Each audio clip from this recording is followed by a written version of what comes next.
네, 정치권 소식 국회 출입하고 있는 강용호 기자와 조금 더 알아보겠습니다. 어서 오십시오.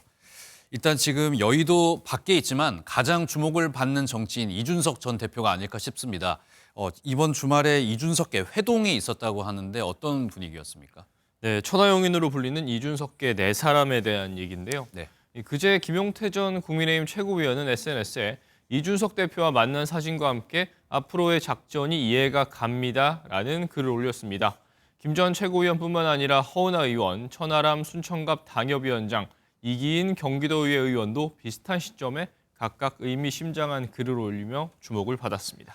네, 천하용인으로 불리는 이 네 사람이 모인 사진 한 장이 굉장히 큰 관심을 받았는데 이번 만남으로 이준석 신당 창당, 구체적으로 좀 구체적인 모습이 좀 드러났다고 볼 수 있을까요?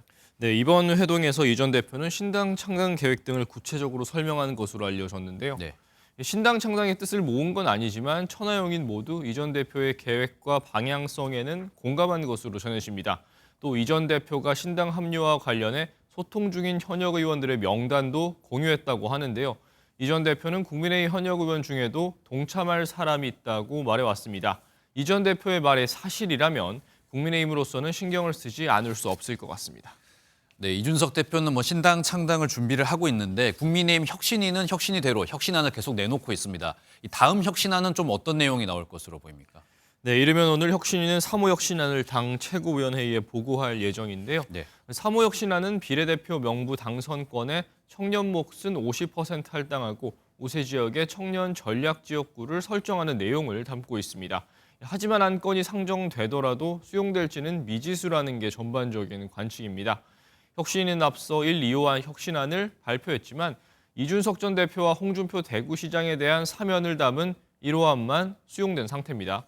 혁신위가 지도부나 중진들을 향해 험지 출마를 계속 요구하는 상황에서 공천과 연관된 3호 혁신안이 통과되기는 쉽지 않을 거란 관측입니다.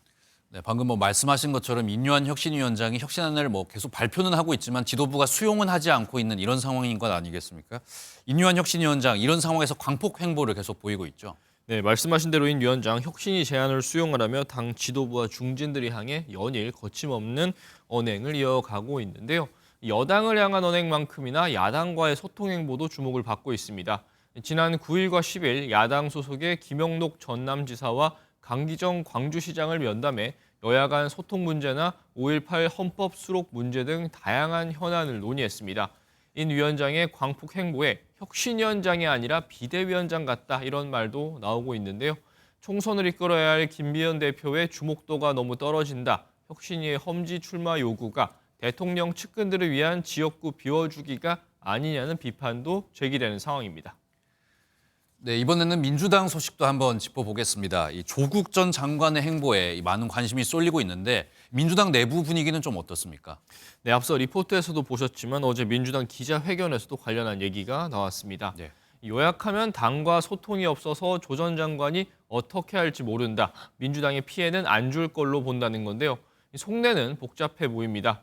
조 전 장관 지지자들도 많이 있지만 내로남불로 통하는 부정적 이미지도 상당하기 때문이죠. 그래서 총선 직전까지도 민주당과 조 전 장관 모두 계산기를 두드려 볼 것 같습니다. 총선 출마가 민주당에 도움이 될 것 같다면 당 소속으로의 출마도 권하겠지만 그렇지 않다면 무소속이나 불출마를 권유할 걸로 보입니다. 네, 여야 내부 상황 각자 굉장히 복잡한 것 같습니다. 마지막으로 이번 주 국회 일정 살펴볼 텐데 예산안 심사가 이제 시작되지 않습니까? 윤석열 대통령이 시정연설에서 국회에 많은 협조 부탁하기도 했는데 어떻게 좀 진행이 될까요? 네, 657조 원 규모의 내년도 정부 예산안 심사가 본격 시작이 됩니다.